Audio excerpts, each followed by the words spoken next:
ये पूरा हफ्ता बाजार के लिए काफी ज्यादा वॉलेटाइल रहा है। उतार चढ़ाव के बीच में निवेशक काफी ज्यादा पैनिक मोड में रहे हैं। इस हफ्ते की शुरुआत गैप अप के साथ जरूर हुई थी। 24,000 प्लस पे हम निफ्टी पे ट्रेड करने के साथ शुरुआत करके आए थे इस हफ्ते में, लेकिन उसके बाद पूरे हफ्ते जिस तरीके से पूरा मैथमेटिक्स बदला है पूरे शेयर मार्केट का, वो कहीं ना कहीं हैरान भी कर रहा है और कहीं ना कहीं शायद हमें फैक्टर्स मालूम भी है। देखिए, ईरान की जो टेंशन चल रही है, मिडिल ईस्ट में जो टेंशन चल रही है, यूएस के साथ जो वॉर चल रही है, वो कहीं थम नहीं रही। जब ऐसी क्लैरिटी आनी शुरू होती है कि यूएस ईरान टेंशंस में कहीं ना कहीं नरमी आ जाएगी और उसके बाद अलग अलग तरीके के स्टेटमेंट्स आते हैं, तो फिलहाल तो ये टेंशन नियर फ्यूचर में कहीं कम होती दिखाई नहीं दे रही। और उसके ऊपर से बाजार के ऊपर प्रेशर बना रही है एफआईआईज की तरफ से हो रही भारी बिकवाली। सिर्फ 5 महीनों में इस पूरे साल के, अगर हम वित्त वर्ष 2027 की बात करें या फिर कैलेंडर ईयर 2026 की बात करें, सिर्फ 5 महीनों में अच्छी खासी बिकवाली हो चुकी है, जो पिछले साल के मुकाबले बेहद ज्यादा है। हम नंबर्स पे भी आएंगे, वो भी हम आपको बताएंगे एक एक करके, लेकिन फिलहाल ये जानना जरूरी है कि बाजार में क्या कुछ चल रहा है और आपके पोर्टफोलियोज पे लगा हुआ डेंट आप किस तरीके से आपको पैनिक मोड से बाहर निकालने में मदद भी कर सकता है। सिर्फ डेंट लगने से जो आप प्रेशर में आए हुए हैं उससे आप बाहर भी निकल सकते हैं, और यही हमारी कोशिश है इस पूरे वीडियो में आपको बताने की। और सौदा खरा खरा के इस वीडियो में आज हमारे साथ हर्षल दसानी जी हैं as market expert. Sir, welcome to Good Returns. Thank you so much, Anima. Thank you so much firstly for having me. Namaste. Sir, सबसे पहले तो थोड़ा बाजार के मूड माहौल के बारे में बात करना बेहद जरूरी है, क्योंकि इस समय हम, जैसा मैंने आपको बताया, 24,000 प्लस टच करके खुले थे। गैप अप ओपनिंग दी थी हफ्ते की शुरुआत में और कोशिश यही थी कि पूरे हफ्ते कहीं से मेंटेन करके लेकर के जाएं इसको, पर बीच में जिस तरीके के बयान आए ईरान की तरफ से और फिर डोनाल्ड ट्रंप की तरफ से, और उसी बीच एक पॉजिटिव न्यूज आई है आपकी इंडिया यूएस ट्रेड डील को लेकर के, लेकिन कहीं ना कहीं वो ओवरशैडो हो गई इन टेंशंस के बीच में और बाजार के ऊपर हेवीली इंपैक्ट किया। इसके अलावा एफआईआई सेलिंग बहुत ज्यादा हो रही है। एफआईआई लगातार बिकवाली कर रहे हैं। वापस आने की कोई भी गारंटी नहीं है कि विदेशी निवेशक कब वापस आएंगे। रुपया कमजोर है, क्रूड प्राइसेस लगातार बढ़ रहे हैं और इस समय बाजार बहुत ज्यादा पैनिक मोड में है। ये वैसी सिचुएशन हो गई जैसी तब थी जब ईरान यूएस वॉर शुरू हुआ था। अब क्या करें यहां से? जैसे आपने बताया, करंटली अगर आप मार्केट को देखेंगे, आप ही ने दोनों फैक्टर्स को अभी पॉइंट आउट कर दिया। एक तो क्रूड ऑयल हो गया, एक यूएसडी आईएनआर हो गया। सो अगर आप आज करंट मार्केट को देखेंगे तो करंट मार्केट ये दो मेन फैक्टर्स के आजू बाजू में रिवॉल्व कर रहा है। One is crude oil and one is USD INR. अगर आप रुपये को देखेंगे, रुपया नॉन स्टॉप वीक होते जा रहा है। It has reached a level of around 97, 98। And अगर आप क्रूड ऑयल भी देखेंगे तो क्रूड ऑयल जो एवरेज 50 से 60 डॉलर के रेंज में ट्रेड करता था, आज वही क्रूड ऑयल एवरेज 90 से लेके 110 डॉलर के रेंज में ट्रेड कर रहा है। एवरीबडी वांट्स कि भाई क्रूड ऑयल सिर्फ 90 डॉलर के नीचे आ जाए ताकि मार्केट को थोड़ा सा ब्रीथ करने के लिए जगह मिल जाए। But what I personally believe is के ओवरऑल अगर आप देखेंगे तो अब ये जो वॉर का इफेक्ट है मार्केट्स के अंदर स्लोली एंड स्टेडीली डाइजेस्ट होना शुरू हो चुका है। पहले जब कोई बड़ा न्यूज आता था मार्केट में एक बड़ी सेलिंग आ जाती थी, but overall I feel that currently because crude oil 90 से 100 के बीच में मार्केट एक साइडवेज जोन में रुका हुआ है। हमने इसके पहले भी जब बात की थी, मैंने मार्केट्स को क्रूड के साइड बहुत सिंपली बाइफरकेट किया हुआ है। जब तक क्रूड 100 डॉलर के ऊपर है, आप मार्केट में एक सेलिंग देखते हो, आते हुए देखेंगे, एक नॉन स्टॉप सेलिंग आते हो। अभी ये सेलिंग नहीं है। जो मार्केट ऊपर गया था थोड़ा नीचे आ गया, it is again in a consolidation phase. तो जब क्रूड 100 डॉलर के ऊपर है तब आप एक स्टीप फॉल आते हुए देखेंगे। जब क्रूड 90 से 100 डॉलर के बीच में है, in the middle phase, eight that point आप मार्केट को साइडवेज होते हुए देखेंगे, जो अभी हो रहा है। थोड़ा ऊपर चले गया, फिर नीचे आ गया, फिर थोड़ा ऊपर चले गया, फिर नीचे आ गया। जब क्रूड 90 डॉलर के नीचे सस्टेन करना शुरू करेगा, that is the point of time when markets will start running. So I personally feel कि FIIs का पैसा भी तब तक आने नहीं वाला है। एंड अगर आप आज देखेंगे तो ग्लोबल मार्केट्स की आप बात करें, आज global markets are doing fantastic. Korea and Taiwan इतने छोटे छोटे से इंडिया के सामने, their markets have taken over the Indian markets. उनका पॉपुलेशन नथिंग, 2.5 करोड़ का देश है पॉपुलेशन का, बट आज उनके मार्केट्स ने इंडिया को टेक ओवर कर लिया। अगर आप यूएस का मार्केट्स देखेंगे तो यूएस का market is making a new all time high every day. आप समझिए इसका रीजन क्या। The reason behind this is a sector that is pulling up the entire market, that is AI and semiconductors. ये दो sector है, ठीक है, जिसके वजह से कोरिया, जापान, यूएस, इन सारे मार्केट्स में नए ऑल टाइम हाई लगे हुए हैं। अगर आप इंडिया, तो इंडिया में the closest sector to AI and semiconductor is IT. IT index all time high से 40% डाउन है। जो दुनिया की मार्केट आज यहां से लेके यहां चली गई है, उसका एक ही रीजन है, एआई और सेमीकंडक्टर के स्टॉक्स। और अपनी मार्केट तो यहां से यहां आते जा रही है, उसका एक ही रीजन है, Nifty IT. Nifty IT has been on a constant sell off. जो पूरी दुनिया का लीडिंग सेक्टर है, जो मार्केट को ऊपर खींच रहा है, वही सेक्टर अपनी मार्केट्स को नीचे खींच रहा है। So right now we are in middle of a big problem. IT का जो एआई की तरफ पाइवट है, वो अभी तक हुआ नहीं। एंड अंटिल दैट हैपेंस, आपको वही आईटी के अंदर सेलिंग आते हुए दिखेगी। So overall I feel that the Indian markets, ऐसा नहीं है कि बहुत अंडर वैल्यूड मार्केट्स है। अभी आप देखेंगे, आप कहेंगे ग्लोबल मार्केट्स के कंपैरिजन में इंडियन मार्केट्स काफी अंडर वैल्यूड है। That is a wrong way of looking at the market. Markets are not undervalued, they are underperforming. They don't have the sector of the bull run, and that is the reason why आप Indian markets को आज global markets के साथ भागते हुए नहीं देख पा रहे। जी सर, आईटी सेक्टर आपने पॉइंट आउट किया है, लेकिन आईटी सेक्टर 2 जून का अगर मैं आपको डेटा बताऊं तो आईटी सेक्टर ने उस दिन तो बहुत गजब कर रैली दिखाई थी।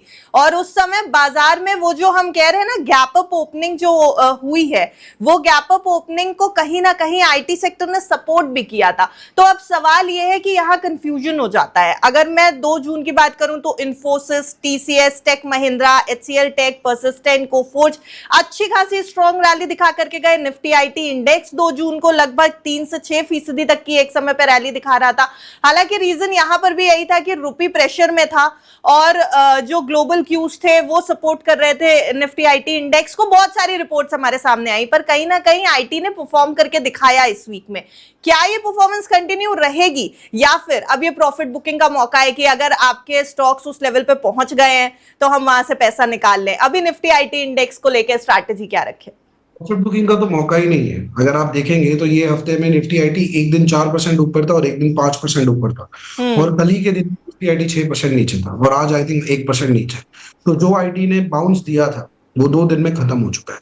तो ग्लोबल क्यूज कितने भी सपोर्ट कर ले, यूसी चेंज वांग का कमेंट आया था कि सर्विस इंडस्ट्री खत्म नहीं होने वाले, वो बढ़ने ही वाला है। ग्लोबल क्यूज कितने भी सपोर्ट कर ले, पर जब तक आपके डोमेस्टिक ट्रांसफर में प्रॉब्लम्स है, तब तक IT companies can not perform. I give you a very good example. आपने टीसीएस, इन्फोसिस, विप्रो का, मैं आपको एक डेटा पॉइंट से बताता हूँ। आईटी कंपनीज अगर आप लास्ट 5-6 साल पहले देखेंगे तो जनरली एवरेज 26 से 28 के पीई पे ट्रेड करते थे। आज आईटी कंपनी 16 के पीई पे ट्रेड कर रहे हैं। सभी को लग रहा है कि IT companies are now in a values, correct? पर आप समझिए, एक कंपनी जो 1.5 से 3.5% का ग्रोथ गाइडेंस दे रही है, उसके लिए 16 times earning multiple, I am talking very basic fundamentals, 16 time earning, एक कंपनी जो 1.5 से 3% ग्रो करती है, और वो भी तब जब रुपया इतना वीक है। कल जाके इंडिया यूएस का ट्रेड डील साइन हो गया, ईरान वॉर खत्म हो गया, और there is a correction in the market. At that point of time जब यूएसडी आईएनआर करेक्ट होके आप समझ लीजिए 90-92 के रेंज में आ गया, तब आईटी कंपनी के रिजल्ट क्या होंगे? टीसीएस ने कांस्टेंट करेंसी टर्म में नेगेटिव रिटर्न दिया। ये यूएसडी आईएनआर का इन्फ्लेशन है जिसकी वजह से ये लोग बचे हुए हैं। मैं आपको एक और डेटा पॉइंट देता हूँ। आप अगर देखेंगे, मैं आपको बाईबैक्स के फिगर बताता हूँ। 2020 से लेके अभी तक टीसीएस 51,000 करोड़ का बाईबैक किया, 51,000 करोड़ का बाईबैक किया। इन्फोसिस ने 36,500 करोड़ का बाईबैक किया। विप्रो ने 1,500 करोड़ का बाईबैक किया। अगर आप ये 3 कंपनी का टोटल बाईबैक अमाउंट देखेंगे लास्ट 6 साल में, 1,09,000 करोड़ का बाईबैक है। तो इनका FY25 जो इनकी बैलेंस शीट फिगर्स है, इनका अगर आप R&D एक्सपेंस देखेंगे, TCS 2,630 crore, which is 1.03% of its revenue. Infosys 1,290 crore, 0.80% of its revenue. Wipro 431 crore, which is 0.5% of its revenue. इसी को अगर आप ग्लोबल जायंट्स के साथ कंपेयर करेंगे, मेटा, अल्फाबेट, गूगल, मेटा का R&D एक्सपेंस 28%, अल्फाबेट का 15%, अल्फाबेट इज गूगल, माइक्रोसॉफ्ट का 12%। जहां दुनिया की कंपनीज डबल डिजिट 12, 15, 28% अपने रिसर्च पे डाल रहे हैं, वहां पे Indian IT companies are doing 1.5% on research. और ऐसा नहीं कि हमारे पास पैसा नहीं है, पैसा है। 3,000 करोड़ रुपया बाईबैक में सिर्फ 3 कंपनी ने दिया। मैं अभी HCL, कोफोर्ज, ये सब मिड कैप्स में तो गया ही नहीं, हम just talking about the top 3 companies. So the bigger problem कि जब तक हम ये डिविडेंड बांटना, बाईबैक्स करना, फ्री मनी बांटना बंद नहीं करेंगे। When do you do buybacks? अब बाईबैक्स कब करते हो? जब आपको लगता है कि आपके पास आपका कैश कहीं बेटर डालने की अपॉर्चुनिटी नहीं है, आप अपनी कंपनी में डाल के उसके शेयर्स बाईबैक। आपके पास दुनिया का सबसे बड़ा टेलविंड है, एआई एंड सेमीकंडक्टर्स। यही वो सेक्टर है जिसको पाइवट लेना है, and they are spending. Second, अगर आप देखेंगे, ऐसा नहीं है कि we do not have the skill and the man power. इन बड़ी बड़ी कंपनीज के सीईओ एंड बिग पोजीशंस पे अपने ही लोग हैं। Hmm. We have the money, we have people, we have the skill. और the only problem is intent. Intent नहीं है, जब तक वो इंटेंट नहीं है तब तक इनके शेयर्स को ऐसे ही पीटते रहेंगे। आप देखिए टीसीएस, इन्फोसिस, विप्रो, कल टीसीएस 8.5% ऊपर था। TCS ji. Is a large cap. अब बहुत लिमिटेड और बहुत रेयरली किसी लार्ज कैप को 8.5% गिरते हुए देखते हो जब वो already 40% down. So it is a very big thing. That means that there is something happening in the sector. You don't buy value in a market where the entire market is running. Value ऐसे randomly नहीं आ जाती, एक भागती हुई market. So overall I feel is that IT के लिए अभी भी थोड़ा difficult time है। और अगर IT evolve नहीं करता तो the bigger problem is कि जो IT का इफेक्ट होगा वो रिपल होके इंडिया के कंजम्पशन पे है। And I feel that it has to move quickly, वरना आज 15-16 का मल्टीपल जो लोगों को सस्ता लग रहा है, ये कल 10-12 के मल्टीपल में भी आ जाएंगे तो कोई बड़ी बात नहीं है। ओके, सो अभी आईटी से दूरी बना करके ही रखनी है, आईटी के ऊपर अभी फोकस नहीं करना है? एब्सोल्युटली नहीं, बिल्कुल दूरी बना के रखिए। आपको कई ऐसे छोटे मोटे 2-3 दिन डेड कैट बाउंस आते हुए दिखे तो please use it as an opportunity to sell it, because ऐसा नहीं होगा कि कल जाके ये 20% गिरने के बाद अचानक से डबल या ट्रिपल हो जाएंगे। ना, नहीं होगा। अगर ऐसा जी। होने वाला होता तो मैनेजमेंट कॉन कॉल में आके खुद कहते कि हम जाके एआई में रिसर्च कर रहे हैं, हम ये कर रहे हैं, हम वो कर रहे हैं। जब मैनेजमेंट आपको खुद आके बोल रहा है कि हम 1.5 से 3.5, 4-5% ग्रो करेंगे, एट दैट टाइम आप इतना ओवर ऑप्टिमिस्टिक होके कि आईटी है, कर लेगा करके आप पैसा मत डालिए। अगर आप एफआईआईज का आपने अभी बात किया, राइट, एफआईआईज जी। ने 2 दिन में हेवी सेलिंग किया। आप TCS, Infosys, Wipro, HCL Technologies, LTIM, any IT company, your choice, आप स्क्रीनर पे जाइए, खोलिए, उनका नाम डालिए और उनका शेयर होल्डिंग पैटर्न देखिए। FIIs are constantly selling for the last 4 quarters, non stop बेच रहे हैं। और वो पूरा माल उतर के कहां पे आ रहा है पता है? डोमेस्टिक इंस्टीट्यूशनल इन्वेस्टर्स, सारे म्यूचुअल फंड आईटी खरीद रहे हैं। At this point of time IT को म्यूचुअल फंड ने बचा के रखा। अगर म्यूचुअल फंड इनका डीआईआई का बाइंग नहीं अब्सॉर्ब, एफआई का बाइंग अब्सॉर्ब नहीं करते डीआईआई, तो आईटी यहां से अभी जो 40% डाउन है वो शायद 60%। सो ओवरऑल आईटी बचा के रखा है डोमेस्टिक इंस्टीट्यूशनल इन्वेस्टर्स ने, बट कब तक? म्यूचुअल फंड्स को भी at the end of the day अपने क्लाइंट्स को रिटर्न्स देना है, वरना लोग म्यूचुअल फंड में एसआईपी करना बंद कर देंगे। So the bigger problem is that IT does not have a long runway left. कौन से सेक्टर्स देखें sir? Well, I think AI और semiconductor is the sector that you should look at. आपको मिलेगा नहीं कोई भी सेक्टर इंडिया में जो इसकी तरफ जा रहा है।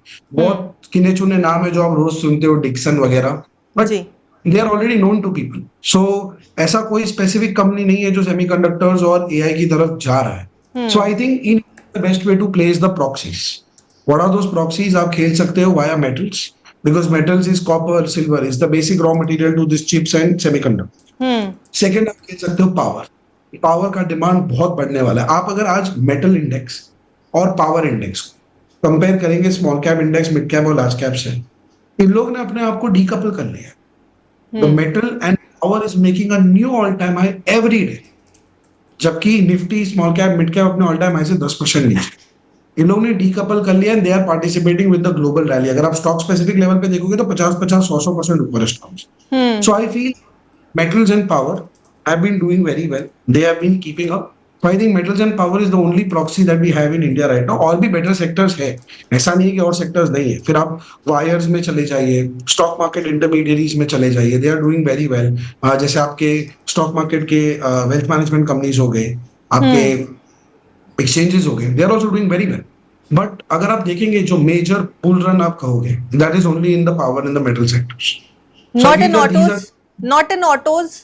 ऑटोज से I feel that you should stay away, because this is my personal opinion. मैं आपको मेरा लॉजिक बताता हूँ, I can be wrong of course, but IT जो आपने बात किया, IT is the major job provider for this country. Do you agree with this? आप समझिए कि कल जाके आईटी के अंदर ले ऑफ्स आना शुरू हो गए, पॉइंट नंबर 1। इन ले ऑफ्स की वजह से जो व्हाइट कॉलर जॉब्स है, जब ये जाएगी तब सबसे पहले कंजम्पशन पे हिट आएगा और मिडिल क्लास लोगों की जॉब जा रही है। So when the middle class jobs goes, white collar jobs, the 2 sectors that get hit very badly is auto and real estate. आपके पास जॉब नहीं है, आप जाके गाड़ी नहीं खरीदने वाले at this point of time. So I think that auto sector is going to face a lot of consumption problems because of the layoffs. Auto का मैं आपको दूसरा प्रॉब्लम बताता हूँ. दूसरा प्रॉब्लम ये है कि लास्ट ईयर आई थिंक अक्टूबर 2025 में गवर्नमेंट ने जो उनके ड्यूटी जीएसटी था 28% कम करके गवर्नमेंट ने लाके 18% ला दिया. करेक्ट. इसके वजह से auto sales had gone off the roof. अगर आप अक्टूबर महीने का खाली रिटेल सेल्स देखेंगे तो 40% ऊपर था ईयर ऑन ईयर. अब आप मुझे, जब आप Q3 Q2 के डेटा ऑफ लास्ट ईयर जो इतना पाइल पे बैठा हुआ है उसको इस साल जब कंपेयर करेंगे तो क्या इस साल के नंबर्स उसको मैच कर पाएंगे? If they are not able to match, तो जब इस साल रिजल्ट आएंगे और आप ईयर ऑन ईयर कंपेयर करेंगे तो आपको लगेगा यार ऑटो के सेल्स तो खराब हो गए. सो आई फील दैट ऑटो, एक तो कंजम्पशन स्लो डाउन होने वाला है, प्लस जो लास्ट ईयर टेलविंड था वो इस साल नहीं है.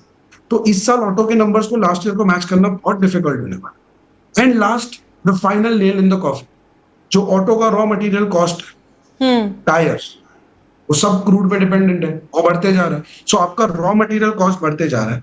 उन लोग ने सेलिंग प्राइस सेम रखा हुआ है, उन लोग ने कंज्यूमर पे प्रेशर पास नहीं किया, मतलब आपके मार्जिन श्रिंक होते जा रहे हैं.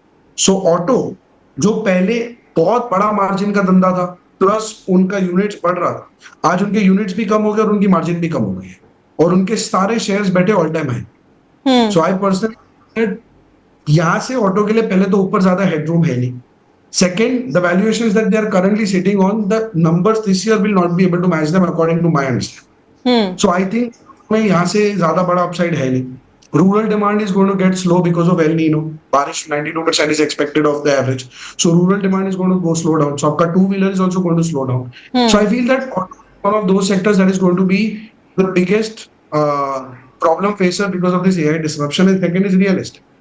रियल एस्टेट भी लोगों का बाय करना रुक जाएगा. The real estate market will slow down.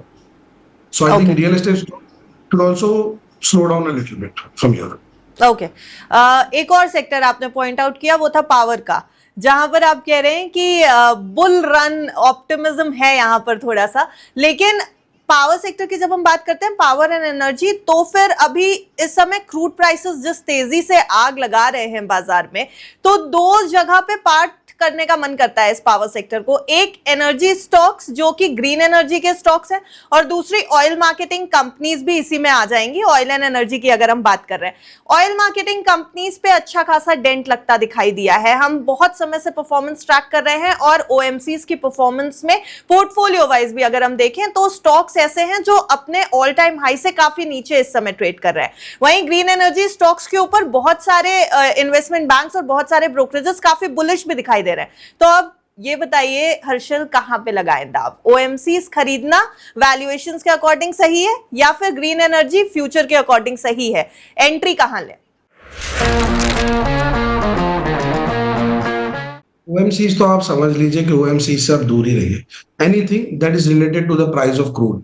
अगर ओएमसीज के अंदर आज डिस्काउंट, ऐसा नहीं कि ओएमसीज के अंदर आज डिस्काउंट है बिकॉज क्रूड का प्राइस ऊपर है. ओएमसीज हमेशा से ही एक साइडवेज जोन में थे because it is not, see it's a government controlled business. कल जाके गवर्नमेंट ने बोला कि क्रूड का भाव बढ़ गया, ठीक है, पर मैं पब्लिक पे प्रेशर पास नहीं कर सकता. जैसे अभी इलेक्शन था, सारा प्रेशर ओएमसीज को टेक करना पड़ा, ठीक है. और वैसे ही जब क्रूड ऑयल 60-70 के रेंज में आ जाता है तभी भी आपने कोई ओएमसीज के अंदर खास अपवर्ड मोमेंटम आते हुए देखा नहीं. The power sector is not the sector that is connected to crude. Green energy is one of the part of them. But जो heavy engineering companies है, जैसे आपका फॉर एग्जांपल कमिंस हो गया, सीजी पावर हो गया, फॉर एग्जांपल आपका जी Vernova हो गया, हिताची हो गया, क्वालिटी पावर हो गया, ये जो सब नाम है HVDC करंट में, the intermediary to power sector, these are the stocks that you should be looking for.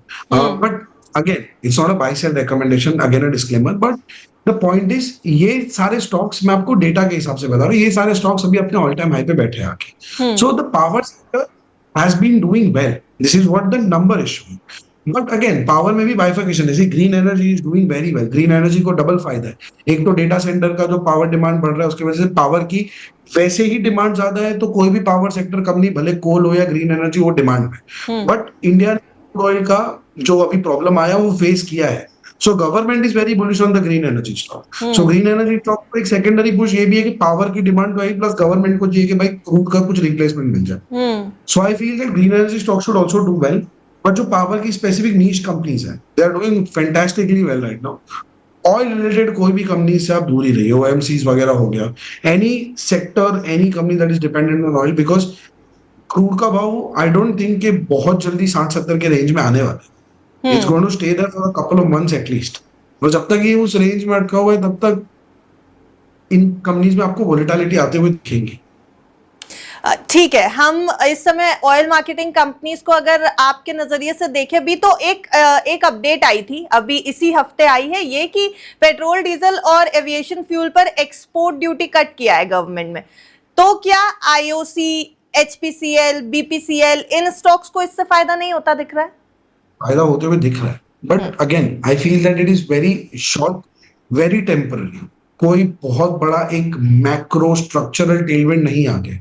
अगर आप देखेंगे तो ऐसा नहीं कि कोई सेक्टर के अंदर आके गवर्नमेंट ने मैक्रो स्ट्रक्चरल टेलविंड डाल दिया, जैसे 2022 में पीएसयूज के अंदर आया था। और आज अगर मैं मार्केट को देखता हूं तो मेरे पास बेटर सेक्टर्स है बेट करने के लिए। Then I would not prefer to bet on slow moving and small sectors like that, because capital of course limited है। जब हम सेक्टर्स की बात कर ही रहे हैं तो एक बार थोड़ा रिटेल सेक्टर के ऊपर भी नजर डालने की जरूरत है। हालांकि ट्रेंड इस हफ्ते काफी चर्चा में रहा है। ट्रेंड काफी ज्यादा गिरावट का सामना उसने किया इस हफ्ते, लेकिन उसके पीछे की वजह कुछ और थी। कोई टेक्निकल अगर हम देखें तो कमजोरी दिख रही है या नहीं दिख रही है, या फंडामेंटल कमजोरी दिख रही है, वो तो हम आपसे समझेंगे। पर ट्रेंड में बोनस इशू हुआ है, फर्स्ट एवर बोनस इशू था। ये 1:2 का जो बोनस शेयर इशूज हुए हैं उसके कारण थोड़ा सा जब स्टॉक वॉलेटाइल हुआ तो निवेशक पैनिक मोड में आ गए। ये एक्सप्लेनेशन हम आपसे थोड़ा समझेंगे और प्लस ये भी समझने की कोशिश करेंगे कि क्या रिटेल सेक्टर में सिलेक्टिव बाइंग आती हुई दिख रही है। अभी अगर हमें रिटेल सेक्टर की तरफ देखना है तो देखना चाहिए, और देखना चाहिए तो कैसे देखना चाहिए? वेल, ट्रेंड जो पीछे भागा था वो ज़ूडियो जो वेबसाइट उनका कंपनी है flagship, they were doing fantastic. मतलब उन लोग ने कॉन्सेप्ट लाया था कि fast moving clothes, it was massive. आपने ट्रेंड को 8,000 रुपए तक ऊपर जाते हुए देखा था, हम टॉकिंग प्री बोनस प्राइस। पर वहां से अगर आप देखेंगे तो ट्रेंड ओवरऑल एक स्ट्रक्चरल साइडवेज जोन में चले गए, because other people also started the fast moving clothing. तो ट्रेंड बहुत स्ट्रॉन्ग कंपटीशन है, ज़ूडियो वेबसाइट को एक बहुत स्ट्रॉन्ग कंपटीशन है। इसकी वजह से आपने ट्रेंड को अपने ऑल टाइम हाई से लगभग 50% करेक्ट होते हुए देखा है प्री बोनस। ये तो अभी जो फॉल आया वो तो कुछ नहीं, वो तो आपको बोनस शेयर मिल जाएंगे तो आप एडजस्ट हो जाएगा। बट आप प्री बोनस अगर आप देखेंगे तो 50% एक बिजनेस के अंदर फॉल आना। सो आई थिंक दैट जो ट्रेंड का पीछे जो एक मैसिव स्टोरी था वो आई थिंक एक खत्म होते हुए आ चुका है। I don't see that trend as a stock is over. But अगर आप मुझे पूछेंगे कि यहाँ से ट्रेंड 5 गुना हो सकता है, 6 गुना हो सकता है, is is one of those multi baggers still? I think that it will take some time, it will take some innovation like they had done it a few years back, उसको वापस वो move पे आने के लिए। But overall अगर आप देखेंगे तो I think now it is going to enter into a sideways to a little bullish zone, slowly and steadily बढ़ता रहेगा। बिकॉज जब कोई एक स्टॉक या एक स्पेसिफिक सेक्टर के अंदर, this is what I personally believe in, this is what I have learned from my last 10 years of experience, कि जब कोई एक स्टॉक के अंदर या सेक्टर के अंदर बुल रन आ जाता है वो अगले बुल रन में नहीं चलता है। मैं आपको एग्जांपल के तौर पे बताता हूँ, 2016 में एचईजी ग्राफाइट रेन का बुल रन आया था। आज तक एचईजी ग्राफाइट रेन उस हाई को तोड़ नहीं पाए। अब 2020 में आपका अडानी का बुल रन है, आज तक अडानी पावर को छोड़ के, Adani power because again power is the sector of the run as we spoke, Adani power को छोड़ के आज कोई भी अडानी कंपनी अपने ऑल टाइम हाई को नहीं उड़ा पाए। अगर आप देखेंगे Adani green, Adani total energy भी अपने ऑल टाइम हाई के ऊपर नहीं है। 2022 में पीएसयू बुल रन आया, आपने देखा मजगांव कोचिन, जीआरएससी, आरवीएनएल, सब मैसिव वैल्यूएशंस। इस बुल रन में भी मजगांव कोचिन, जीआरएससी, आरवीएनएल कोई पार्टिसिपेट नहीं कर रहे। So overall what I feel is when there is a bull run and it is a behavioral pattern, कि अगर एक बुल रन आता है उसमें किसी स्टॉक को खींचना शुरू करते ऊपर तो उसको इतने एक्सॉर्बिटेंट वैल्यूएशंस पे लाके रख देते हैं कि मार्केट जब तक उसको रियलाइज करता है वो एक्सॉर्बिटेंट वैल्यूएशन पे अगले 2 या 3 साल उसके फंडामेंटल्स को उसको मैच करने में ही निकल जाते हैं। So I think that trend again is going to be into a sideways zone जब तक वो कोई एक मैसिव डिसरप्शन या इनोवेशन लेके नहीं आते like they had done it a few years back. So overall my view is कि ठीक है, मतलब बोनस का वजह से वो गिरा है, but there is nothing to panic और वरी अबाउट।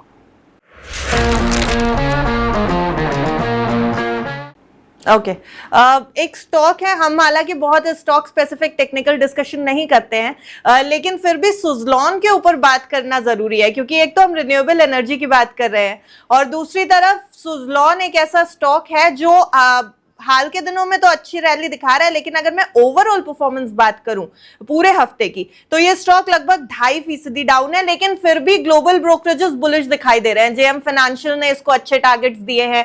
अगर मैं गोल्डमैन सैक्स की बात करूं, उसकी तरफ से एक बुलिश व्यू आया है, ओवरवेट की कॉल दिखाई दे रही है यहां पर।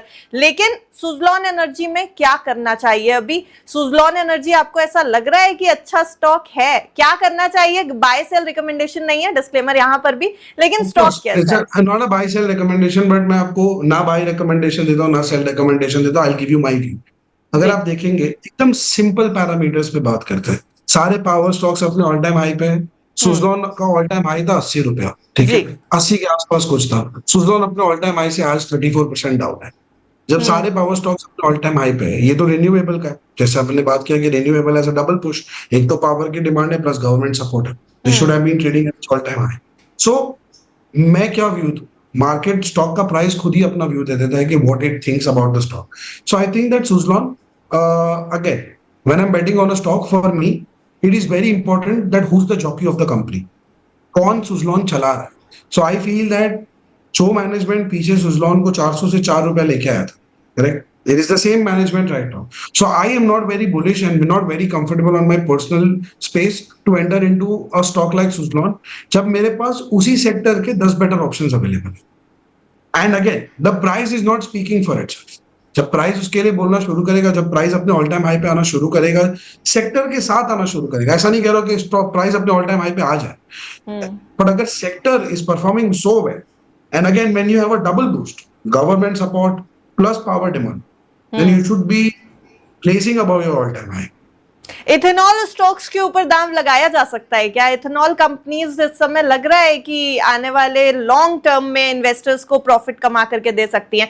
E20 फ्यूल को लेकर के अनाउंसमेंट्स हुए हैं। बहुत सारे ऐसे ऑटोमोबाइल कंपनीज हैं जिन्होंने E20 फ्यूल अफिलिएशन के साथ अब अपने व्हीकल्स को जो है वो जोड़ना शुरू कर दिया है।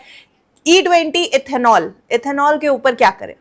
I think even the ethanol companies, ethanol is again a substitution to crude. At the end of the day, crude को substitute करने की try कर रहे हैं. So I think that it is a very good bet. Ethanol again going ahead. But ethanol का problem पता है क्या है? कि जो इंडिया के vehicles हैं, I don't think that they are ready for blending so much ethanol into them. अगर आपने पीछे भी सुना होगा, तो जो गाड़ियों के मॉडल है जो 2000, किसी ने 2010 में खरीदे, किसी ने 2014 में खरीदे, वो सब models are not very capable of supporting too much ethanol blended into them. जो नए मॉडल्स है of course they are supporting, but India में there is a big population who still driving those old cars. तो आप अगर उसके अंदर ethanol pump कर करके डालेंगे तो गाड़ी का इंजन खराब हो जाएगा। So I feel that ethanol story is a very promising story, और मुझे नहीं लगता कि इंडिया की गाड़ी इथेनॉल के लिए इतनी रेडी है।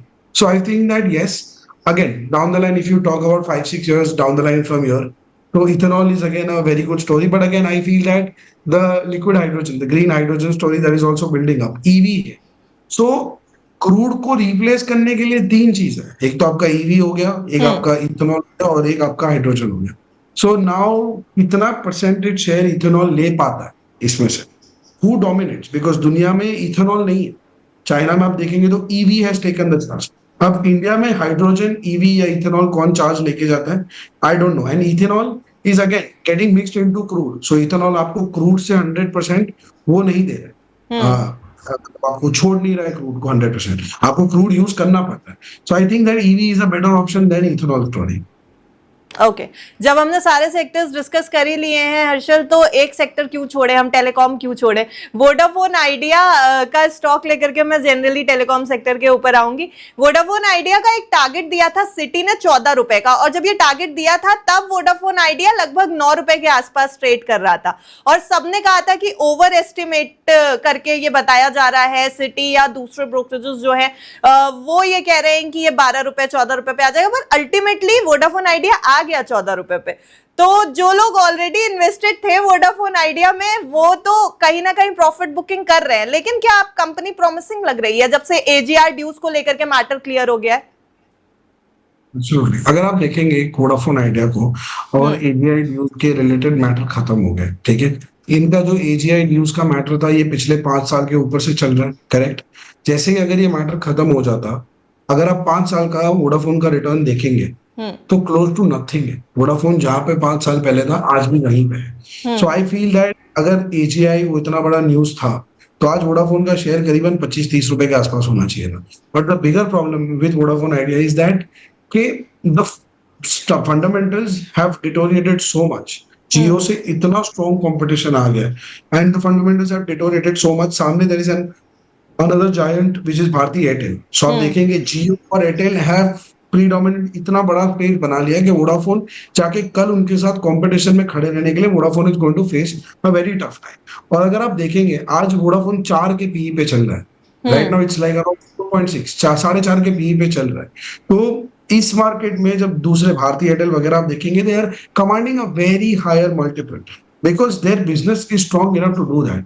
अगर वोडाफोन मुझे पर्सनली आप पूछेंगे तो I would personally want to stay away from Vodafone because I have better इसी सेक्टर में अगर आप देखेंगे टेलीकॉम सेक्टर में I have better options to bet upon. अगर आप भारती एयरटेल देखेंगे लास्ट 5 साल का रिटर्न भारती एयरटेल का 250% है। 2.5 गुना हुआ है आरटी भारती एयरटेल लास्ट 5 साल में। सामने ही आप वोडाफोन आइडिया को रख दीजिए close to nothing. So I feel that look for industry leaders. वैसे ही ये मार्केट बहुत चॉपी है। ये वो मार्केट नहीं बचा है कि आप इसमें कुछ भी ले लो चलेगा। It is a very choppy. Vodafone idea ने अभी हाल लास्ट 2-3 महीने में काफी अच्छा रिकवरी दिया है अग्री। बट 5 साल से आप देखेंगे तो वही है। वो इधर से ऊपर आता है वापस वहीं से घुमा देता है 18 से वापस वहीं पे जाता है वहीं से। So it's in a long term consolidation phase. I feel that needs to do something. It needs a very big positive trigger to break that long term consolidation phase.